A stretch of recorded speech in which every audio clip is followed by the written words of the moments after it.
DCGB 729 kHz. Enot sa Bareta, Enot sa Gabos. Kami po aktibong miyembro kan kapisanan ng mga broadcasters ng Pilipinas ang KBP, Philippine Standard Time, hali sa Pag-asa, alas 5:03 nin hapon.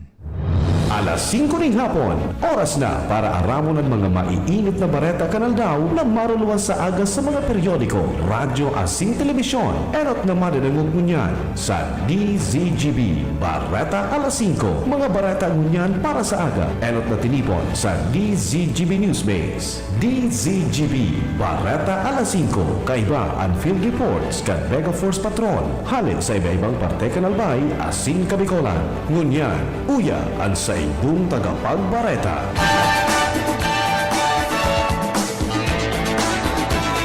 Diyos marhay na hapon sa pangaran kang News Base, asin kan Mega Force Patrol.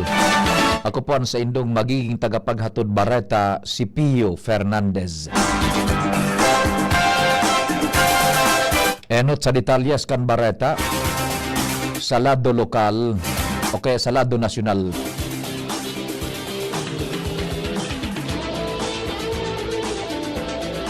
No comment si Presidente Ferdinand Marcos Jr. sa pahayag kan sa iyang tugang na si Senadora Amy Marcos na nakaukod na ini sa kasaysayan. Kasunod ini kan social media post kan Senadora kung saan sinabi kaining dai siya naghalat nin 39 taon tangani masala giraray. Sinabi ini ni Amy matapos na makipaghilingan kay abogado Nicholas Kaufman, ang abogado ni dating Presidente Rodrigo Duterte, duman sa International Criminal Court sa The Hague. Sigun kay Palace Press Officer, abogada Claire Castro, no comment ang presidente, alagad naog masyang nag-ako si Senadora Amy kan sa iyang pagkakasala. Mientras na sinimbag man ni Castro ang pahayag ni Kaufman na ang tunay na prosecutor ni Duterte ang nasa Pilipinas na nakatukaw sa palasyo.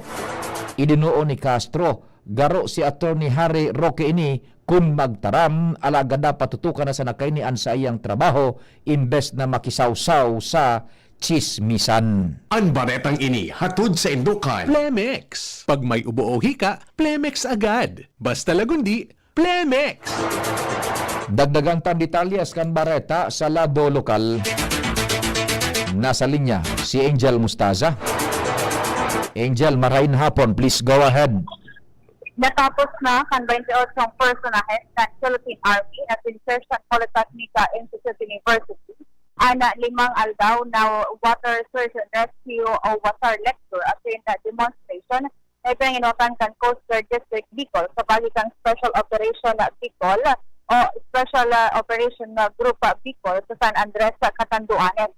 Ang training ang pinunan ka na Petro 26 na Mayo kung sino may katuyuhan na maihanda ang mga participante sa epektibong pagresponde sa mga emerhensya sa kadagatan asin mapakusog ang kapabilidad asin pagkondukta ni na epektibong water search and rescue operation, partikular na sa mga natural na disaster asin maritime emergencies. Pamensahe ni Commodore Ivan Roldan, ang commander ng Coast Guard District Bicol, itiga nag-extender ini na pagbati sa mga naggraduar asin ang kumendar asin ang dedikasyon na pagpapakusog ka na disaster preparedness and response. Mga dagdag na barata, Angel Mustaza, DCGB. Thank you so much, Angel.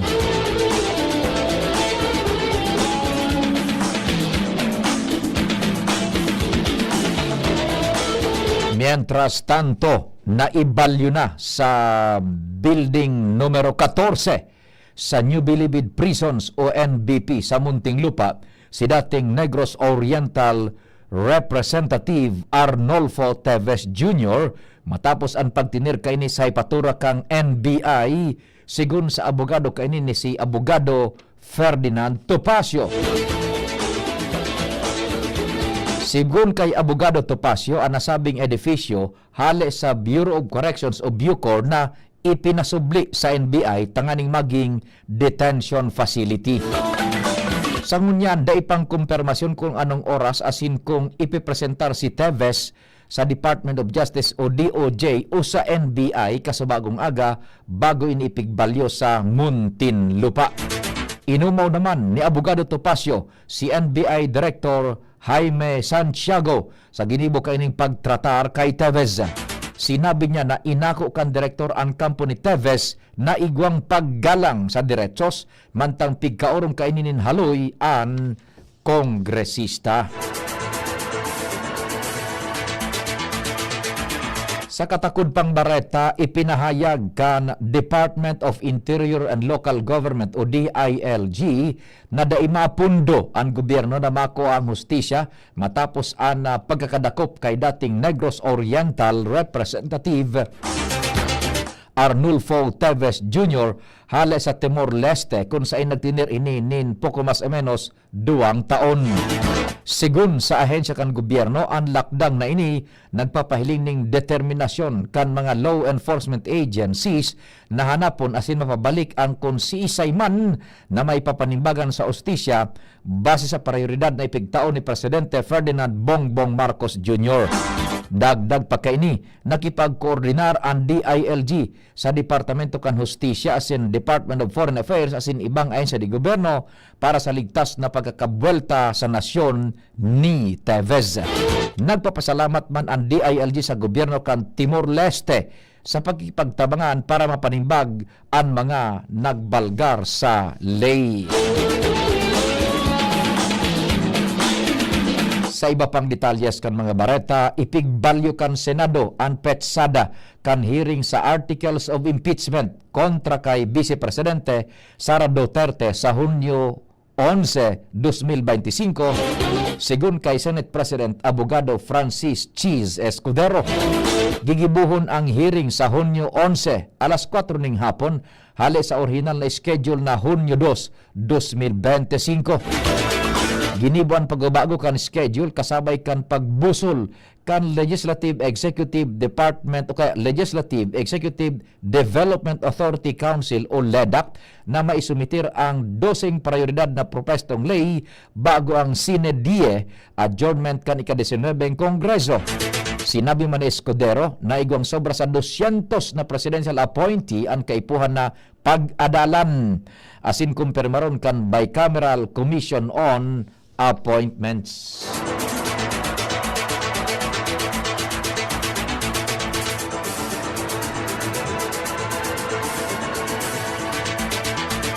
Mientras tanto, pinag-enkaminar ni outgoing Philippine National Police Chief of Police o kaya ni PNP Chief General Romel Francisco Marbil ang bilog na kapulisan na magtaon ni na solidong suporta kay incoming PNP Chief Police Major General Nicolas Torre III.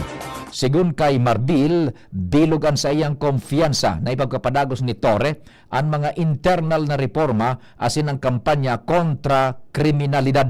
Sinabi pa kaini na si Torre sarong mahigos, eksperyensyado asin may makusog na prinsipyong opisyal kung sa inbilog ang sa iyang tiwala na may papadagos ni Torre ang pamamayo sa PNP na igwang integridad asin may malinaw na direksyon. Sa pagpuon kan transition sa posisyon, tinawan doon pa ni Marbil ang importansya din pagkakasararo asin profesionalismo tanganing mamantinir ang momentum kan pulisya. Sa may relasyon pang bareta, 100% suportado man ka nagakapirang kongresistas na kaalyado kan Young Guns ang pagdesignar ni Presidente Ferdinand Marcos Jr. kay Police Major General Nicolas Torre III bilang sunod na mamamayo kan PNP. Kasabay digdi sinda Lanao del Sur Representative Zia Alonto Adjong, Zambales Representative J. Kong Hun, La Union Representative Paulo Francisco Ortega V, One Rider Party List sa dirit kan Albay, Rods Gutierrez, asin Manila Representative Ernix Dionisio. Sigun sa mga kongresistas, magayon ang naging desisyon ni Marcos dahil panahon na kaipuhan kang nasyon nin matibay asin makatawong pamamayo sa mga kapulisan. Tinawan doon man kan House Young Guns, makangalas ang dalagan kan karir ni Torre na nahilingan ninda ning isog integridad asin dai mababayaran na pagbusol nin hustisya, dai matitinag na paninindugan asin dedikasyon sa serbisyo.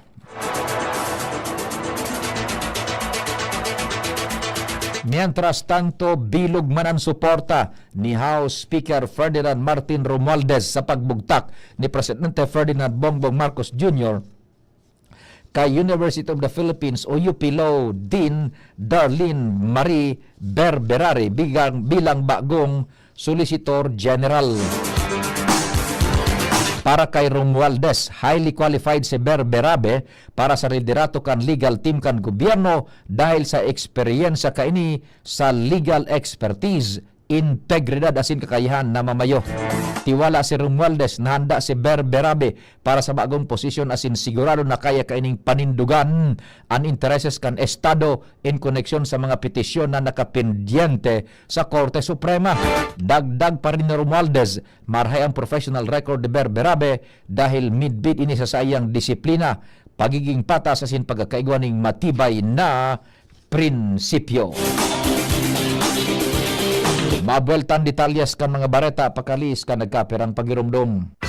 Realize true comfort and relaxation at Dorotea Resort and Spa, a perfect venue for family outings, couple retreats, and various functions such as weddings, birthday parties, corporate seminars, and conferences. Dorotea Resort and Spa. We have backpackers rooms, standard rooms, deluxe, suite, and a penthouse. Also, relax and rejuvenate with our spa's invigorating treatments, services, and facilities. Dorotea Resort and Spa. Kahugutan, Bakakay, Albay. For reservation, contact us at 0917-777-5734. Find us on Facebook, Dorotea Resort and Spa. Relax, rejuvenate, and enjoy. Only here at Dorotea Resort and Spa. Uy, ano raw yun? Kaya raw nilang ayusin yung PhilHealth registration mo, pero may bayad? Nako, huwag kang maniwala dyan. Fixer yan. Hindi ka sigurado dyan.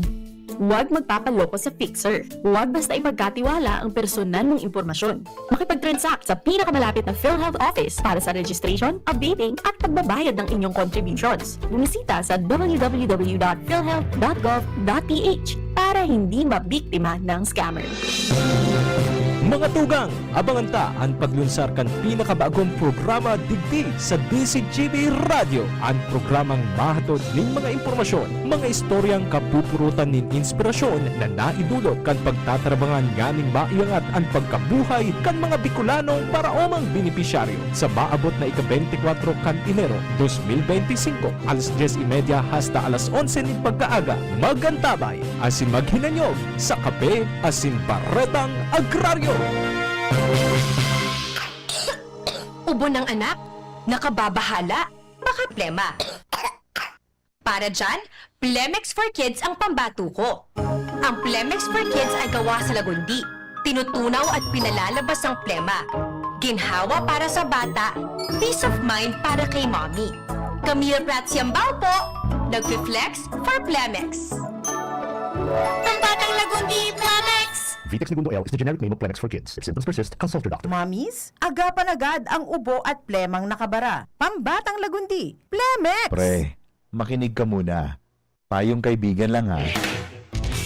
Work hard, play hard. Yan ang motto ko dati. Pero nakakapagod din pala katagalan. Sa gitna ng lahat ng mga puyat, inom at pagkain ng masasarap, kasama na ang oily at fatty foods, kailangan pa ring bantayan ang kalusugan. Tamang kontrol ang kailangan. Katuwang ko, ang Liverade. May silimarin na maaring makatulong, protektahan ang atay. Cheers to more good times. Be a liver lover. Mahalagang paalala, ang Liverade ay hindi gamot at hindi dapat gamitin paggamot sa anumang uri ng sakit. Ang good drinks at good food, perfect combo. Isama pa ang Liverade para sa kalusugan ng atay. Mabibili sa mga leading drugstores nationwide. Realize true comfort and relaxation at Dorotea Resort and Spa, a perfect venue for family outings, couple retreats, and various functions such as weddings, birthday parties, corporate seminars, and conferences. Dorotea Resort and Spa. We have backpackers rooms, standard rooms, deluxe, suite in a penthouse. Also, relax and rejuvenate with our spa's invigorating treatments, services, and facilities. Dorotea Resort and Spa, Kahugutan, Bakakay, Albay. For reservation, contact us at 0917-777-5734. Find us on Facebook, Dorotea Resort and Spa. Relax, rejuvenate, and enjoy. Only here at Dorotea Resort and Spa.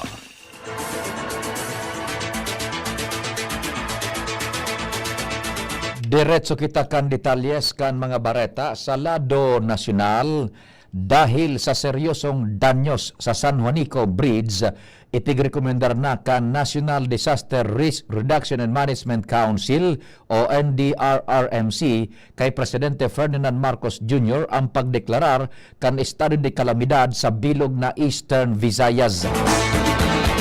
Sa sarong resolusyon na pirmado ni NDRRMC Chairman asin Defense Secretary Abogado Gilberto Teodoro Jr., ipinahayag kaini ang tulos na aksyon sa problema matapos ang assessment kan DPWH. Sigun sa Obras Publikas, magpoon kan Mayo 15, limitado na ang mga lunalan na pwedeng umagi sa tulay dahil sa nadiskubreng danyos kung saan apektado kaini ang sobra sa 14,000 na lunadan na nag-agi ural daw kasabay ang 10% cargo trucks. Katakod kaini nasa 300 milyones de pesos sa kud 6 milyones de pesos kada bulan ang nawawara sa ekonomiya kan rehiyon. Afera kaini kulang man ang mga alternatibong row routes para mapuunan ang efekto kan pagkapindyente kan transportasyon. Nagbutwa man sa pag-aadal na nasa 7 bilyones de pesos ang kaipuhan para sa pagpakarhay kan nasabing tulay. Inako kan Departamento de Agrikultura na malangkaw nindiit ang presyo kan karni kan urig sa nasyon dahil sa epekto kan African Swine Fever. Sigun sa DA, nasasaindang paglibot sa mga saudan, nanotara na ang nasabing epekto sa paglangkaw kan presyo. Hali sa dating 390 pesos kada kilo kan karne kan urig, nasa 450 na ngunyan sa 490 kada kilo kaini. Dagdag pa kan DA na hali sa dating 13 milyones na mga swine heads sa bilog na nasyon bago pa ang magpagtama kan ASF na ginasa na ining 8.5 milyon. Para masimbagan ini, plano nilang magbugtak nin Food Terminal Incorporated o FTI na direktang mabakal nin mga karneng urig sa mga piggery owners. Naglalaong man ang DA na maaaprobaran kan Food and Drugs Administration o FDA ang commercial release kan bakuna laban sa ASF.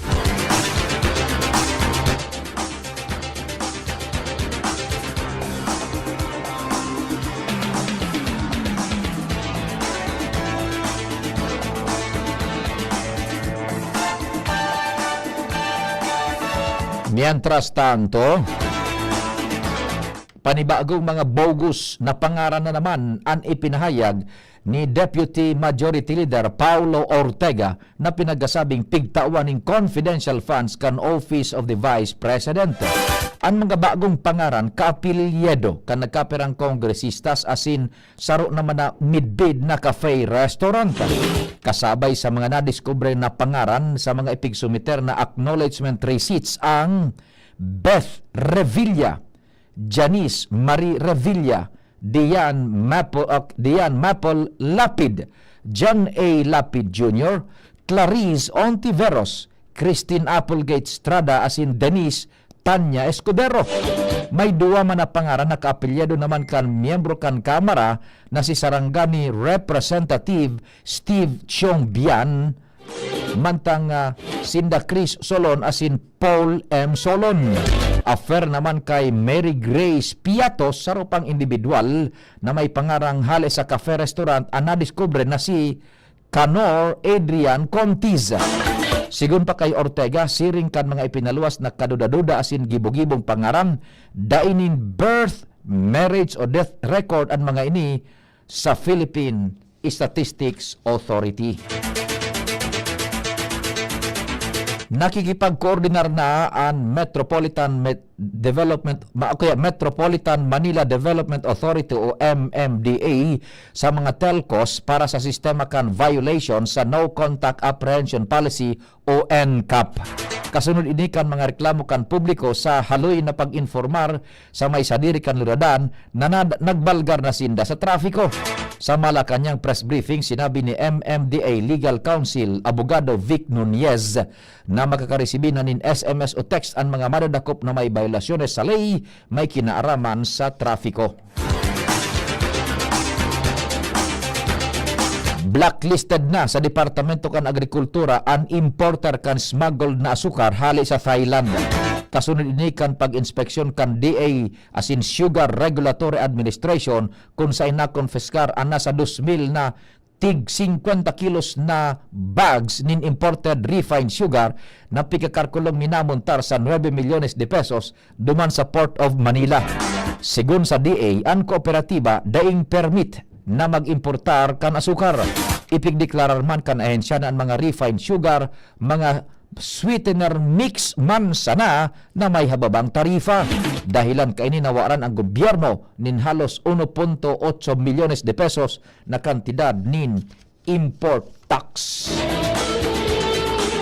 Bilang pagpreparar sa pagselebrar kan National Fisher Folks Day, ginibuan sa bayan na hero protesta kan mga grupo nin parasira asin mga tagapagprotehir kan kapalibutan sa Mendiola, ngunya na aldaw. Sobra sa 500 na parasira hali sa man iba-ibang lugar kan Cavite, Laguna, Parañaque, Manila, Navotas, Malabon, Bulacan, Batanes, Zambales ang nagpartisipar sa mobilisasyon.